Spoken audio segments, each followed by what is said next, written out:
Hello সবাই বাদার, তোমরা আছো কেমন? তোমাদের জন্য একটা নতুন ভিডিও নিয়ে চলে আসলাম। আমাদের রাইতে 3:30 আর এখন আমরা এইমাত্র আর কি খাইতেছি আর কি, বিচ দিয়ে আইতে আইতে একটু লেট হয়ে গেছে, তো এই কারণে খাওয়া দাওয়া করলাম। আর লিফটও বন্ধ, 7 তলার মধ্যে আমাদের room।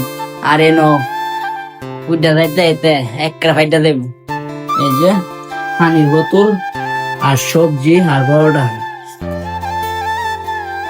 ভাই 7 তলা লাগবো, কষ্ট। 7 তলার উপর তাড়াতাড়ি গাড়ি যাইতেছে। 3টা বাজে আমাদের খানান বাদ। আমরা খানা আনছি, যখন আমরা খাই 3টা 22 বাজে আমরা হলে খানা দিই। তার বিয়ে আবার লিফট বন্ধু। আমার 7 তলা তোর লাগবে ভাই। কয়তলা? 5 তলা, আরো 2 তলা। এই কারণে আমরা আর কি নিচে দেখাইছি না, কিন্তু উঠতে উঠতে যদি আবার খিদা লাগে, এই কারণে পার্সেল করে